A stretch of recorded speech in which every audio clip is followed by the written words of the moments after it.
Hey guys, welcome back to my channel. व्रत special idli की recipe share करने जा रही हूँ। ये इडली मैं समा के चावल और साबूदाना को मिला करके बनाने वाली हूँ। तो समा का चावल जो है वो आपको दुकान में मिल जाएगा आराम से। तो चलिए पहले रेसिपी देख लेते हैं।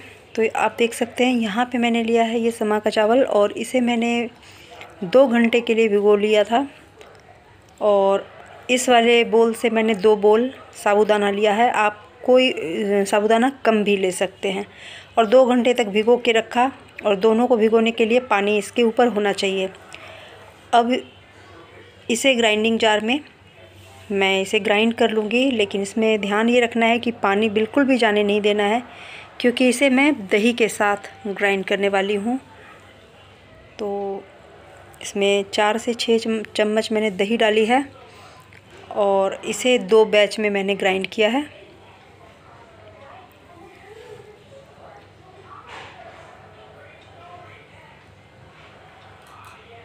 तो अब ये ग्राइंड हो गया और इसे एक बोल में डाल करके मैं कुछ देर के लिए रेस्ट के लिए रख दूँगी।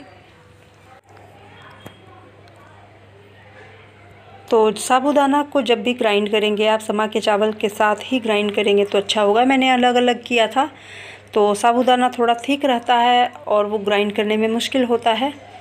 तो अगर आप समा के चावल के साथ ही दोनों चीज़ों को मतलब इकट्ठे ग्राइंड करेंगे दही डाल करके तो आसानी से ये ग्राइंड होगा।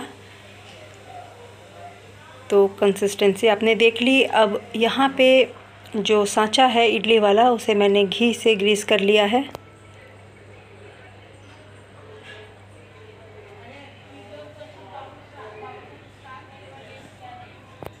और प्रेशर कुकर में पानी डाल दिया है इसे गर्म होने के लिए। इसमें एक कटोरी भी डाल के रख दी है मैंने ताकि इसे बिठा सकूं सांचे को। अब यहाँ पे एक चीज़ ध्यान रखना है कि इसमें इनो मैं डालने जा रही हूँ, तो इनो इतने सारे बैटर में आप बिल्कुल भी ना डालें। अगर आपके घर में इतना खाने वाले हैं तो आप डालें, नहीं तो आप इसी तरह से इसे 2 बोल में ट्रांसफ़र करें। 15 मिनट से 17 मिनट लगता है कि इडली बनने में, तो तब तक आप इकट्ठा सब में डाल के ना रखें। या तो उतना आप नेक्स्ट टाइम के लिए रख सकते हैं, या फिर आप 2 बैच में बना रहे हैं तब भी आप 2 बार में ही इनो को बैटर में डालें, ये ज़्यादा अच्छा होगा। और ये एक टिप है। तो यहाँ पे आप देख सकते हैं कि मैंने इनो का आधा पैकेट इतना सा बैटर में डाला है। और उसके बाद जब ये इडली रेडी हो जाएगा फिर नेक्स्ट टाइम मैं दूसरे बैटर में जो अलग से मैंने रखा है उसमें फिर से मैं इनो डालूँगी, आधा पैकेट जो और बचा के रखा है, और फिर उसको डालूँगी। तो ये तरीका अच्छा होता है।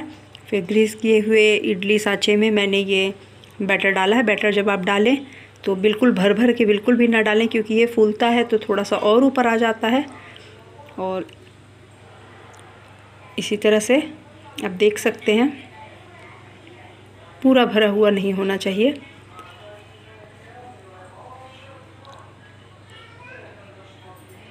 अब यहाँ पे मैंने प्रेशर कुकर में इडली के सांचे को डाल दिया है, लेकिन यहाँ पे इसमें प्रेशर कुकर का जो सीटी है विसल वो मैंने नहीं लगाया है।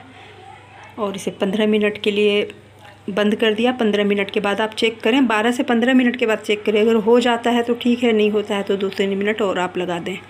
फिर थोड़ा सा ठंडा होने के बाद ही इसे खोलें, नहीं तो ये चिपक जाता है इसमें सांचे में। तो थोड़ा सा जब ठंडा हुआ तो मैंने इसे निकालना शुरू किया।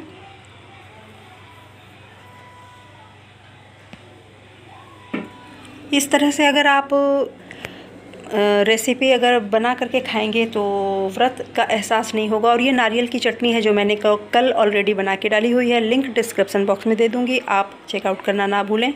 और आप देख सकते हैं इस इडली में कितनी जाली आई हुई है, यानी कि बहुत ही बढ़िया बना है ये। तो मैं आपके सामने में काट करके भी इसे दिखाती हूँ, आप देख सकते हैं। और बहुत ईजी रेसिपी है,